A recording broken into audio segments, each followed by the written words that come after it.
Right, here's our good guy Calvin, the teammate and helper of Bebe and her drawing. Looks like he's going up and downstairs. But that has something to do with our chapter, chapter 7. Calvin. Calvin had a big, round face. Calvin, said Miss Jules, I want you to take this note to Miss Zarvies for me. Miss Zarvies? Asked Calvin. Yes, Miss Zarvies, said Miss Jules. You know where she is, don't you? Yes, said Calvin. She's on the 19th story. That's right, Calvin. Take it to her. Calvin didn't move. Well, what are you waiting for? Asked Miss Jules. She's on the 19th story, said Calvin. Where's the 19th story? Should be here, right? Yes, we have already established that fact, said Miss Jules. The 19th story? Calvin repeated. Yes, Calvin, the 19th story, said Miss Jules. Now take it to her before I lose my patience. But, Miss Jules, said Calvin. Now, Calvin, unless you would rather go home on the kindergarten bus.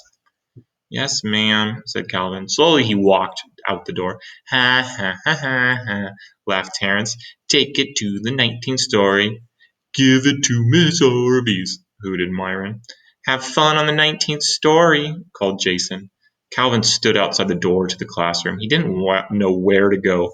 As you know, when the builder built Wayside School, he accidentally built it sideways. But he also forgot to build the 19th story. He built the 18th and the 20th, but there's no 19th. He said he was very sorry. There was also no Miss Zarvies. Miss Zarvies taught the class on the 19th story. Since there was no 19th story, there was no Miss Zarvies. And besides that, as if Calvin didn't have enough problems, there was no note. Miss Jules had never even given Calvin the note. Boy, this is just great, thought Calvin. Just great. I'm supposed to take a note that I don't even have to a teacher who doesn't exist and who teaches on a story that was never even built. He didn't know what to do. He walked down to the 18th story, then back up to the 20th, then back down to the 18th, then back up to the 20th. There was still no 19th story. There never was a 19th story, and there never will be a 19th story. Calvin walked down to the administration's office. He decided to put the note in Miss Zarvi's mailbox, but there wasn't one of those either. That didn't bother Calvin too much, however, since he didn't have a note. He looked out the window and saw Lewis and the yard teacher shooting baskets. Lewis, will you know what to do? Oh, Lewis will know what to do, he thought. Calvin went outside. Hey, Lewis, Calvin called. Hi, Calvin, said Lewis. He tossed him the basketball. Calvin dribbled up and took a shot. He missed. Lewis tipped it right in. Do you want to play a game? Lewis asked. I don't have time, said Calvin. I have to deliver a note to Miss Zarvies up on the 19th story. Then what are you doing all the way down here? Lewis asked. There is no 19th story, said Calvin.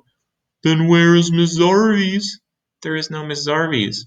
What are you going to do with the note? There is no note. I understand. That's good, because I sure don't. Yeah, this chapter is confusing. Uh, there is nothing to do. What are we supposed to do? Calvin's just as confused as you are. Calvin didn't understand. Um, I'll just have to tell Miss Jules that I couldn't deliver the note. That's good. The truth is always best. Besides, I don't think I understand what I said either. Calvin walked back up the 30 flights of stairs to Miss Jules's class. Thank you very much, Calvin, said Miss Jules. Calvin said, but Miss Jules interrupted him. That was a very important note, and I'm glad I was able to count on you. Yes, but you see, you delivered the note to Miss Zarvies on the 19th story. Oh, different character. It's Jason, not Miss Jules. You delivered the note to Miss Zarvies on the 19th story? How did you do it? Asked Jason.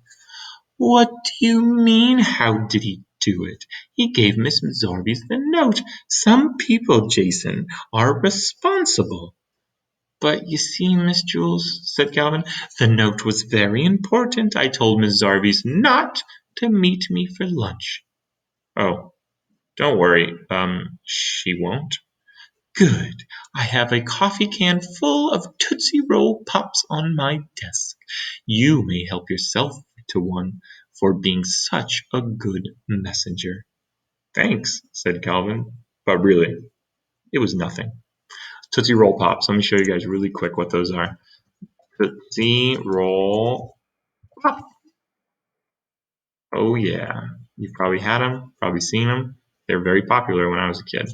So Miss Jules has a bunch of these in her desk for kids that do the good thing, the right thing.